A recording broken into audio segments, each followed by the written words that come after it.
Hello and welcome to this tutorial in After Effects. I'm Luisa Winters. I would like to continue talking about interpolation.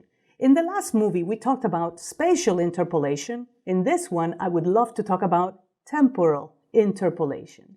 And this one, as its name indicates, has to do with changes over time. So you could tell me, hey, Luisa, if something is moving from A to B, point and position, right? I get it, that's spatial interpolation. But it's doing so in time. And I would agree with you. I would say, hey, you're absolutely correct. Every single position keyframe, in other words, spatial interpolation also contains temporal. But not all temporal also contains spatial. For example, I could fade a clip out, so it's disappearing. But it's not moving, so no spatial interpolation. But temporal, yes, because it's changing over time. The same with color correction or anything else like that.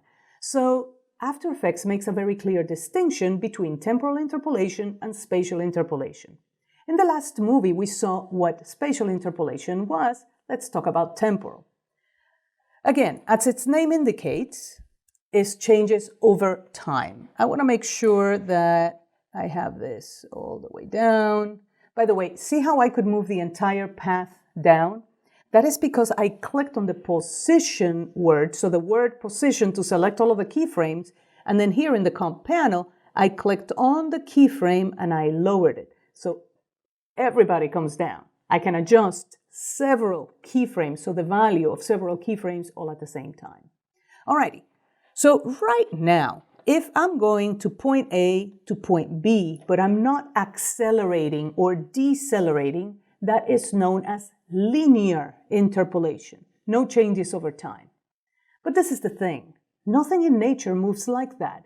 There is no car that goes from 0 to 60 in 0 seconds. That doesn't happen. It doesn't exist. So what gives, right? Well, how about a nice little acceleration and a nice little deceleration? In After Effects, that's known as easy ease.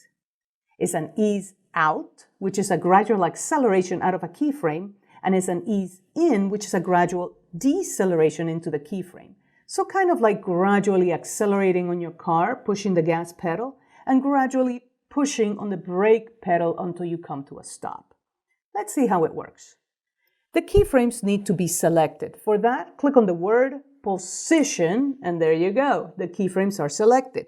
Now you can press F9 on your keyboard. So let's see how that works.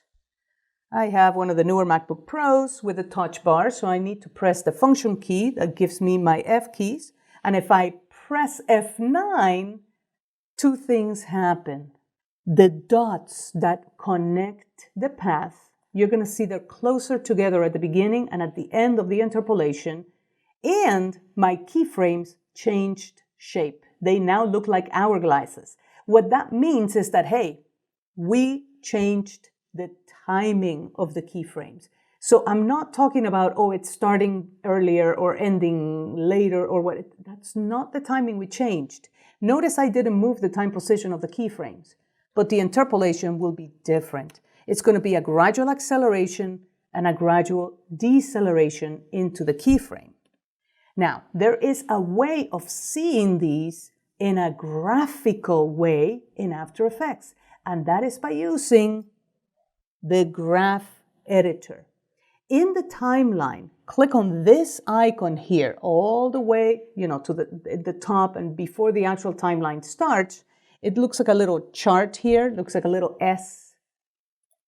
If you click on it, you're going to see the values of the keyframes. And you can actually see either the values or the speed. Right now, we're seeing the values of X and Y. If you click on this icon here, which is to the left of the eyeball, you can change to Edit Speed Graph. And this is a speed curve. The higher the line, the faster the speed. So right now, you see that it starts at 0, as in the speed is 0 pixels per second. This is measured in pixels per second. And then it goes higher to about 1500 pixels per second, and then it stops back at 0. So it's a gradual acceleration and deceleration.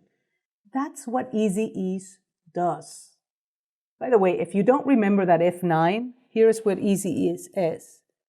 It's going to be on Animation, Keyframe Assistant, Easy Ease. I have it grayed out because my keyframes are not selected. Let me change that. I'm going to click on the word position so that my keyframes are selected. And now Animation, Keyframe Assistant, Easy Ease. Notice that the shortcut is written right next to it, and that is F9. I can adjust my keyframes, the speed of the keyframe. So for example, I can move this one all the way up, and now it's going to start super fast and then slow down till it finally stops. And here we go.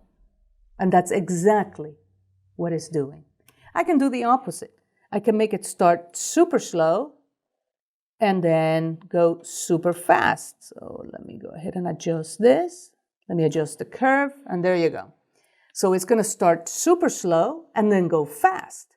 But this is the thing that I want to make sure that we all understand. I didn't change when the interpolation started or when it ended. I didn't move the keyframes left and right. But I sure changed the speed of the keyframes. So you are in control of the speed of the keyframes. You are in control on how these keyframes interpolate. Let me just go a little bit further. And let's go back to an Easy Ease. Remember, that is F9. And I have a gradual acceleration and a gradual deceleration. I'm going to add a keyframe right in the middle. Just like we have different types of interpolation in Spatial, we had linear, we had Bezier, we have similar here, but they affect the speed. And this is how it works. Linear, there's no change in speed. Everything moves at the even, there's no acceleration, no deceleration. Bezier, there is acceleration or deceleration in between the keyframes. Continuous Bezier, let me change the interpolation of this keyframe. Go to Animation, Keyframe Interpolation, and then under Temporal, choose Continuous Bezier. And here we go. You're going to see that the two handles that control the speed graph are related to each other. When one goes up, the other one goes up as well. So what is this one going to do? Without even doing it, I can tell you this one is going to start slow, go super fast, and then go slow again. And throughout that top keyframe, it's going to be even because continuous Bezier. I'm going to select this again, and now I'm going to go Animation, Keyframe Interpolation, and I'm going to choose Bezier.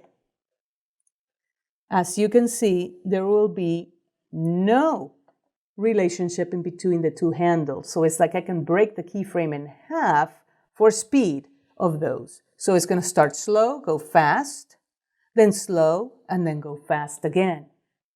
Non-continuous Bezier. Finally, and for this, I'm just going to select all the keyframes. I'm going to go to Animation, Keyframe Interpolation, and I'm going to change this to Hold. Hold means no interpolation. There will be no gradually going from point A to point B to point C. It's going to start A, then appear B, then appear C. B and C. No interpolation. That brings us to the end of this tutorial. Don't forget to hit like, don't forget to hit subscribe, and I'll see you next time. Thank you for watching.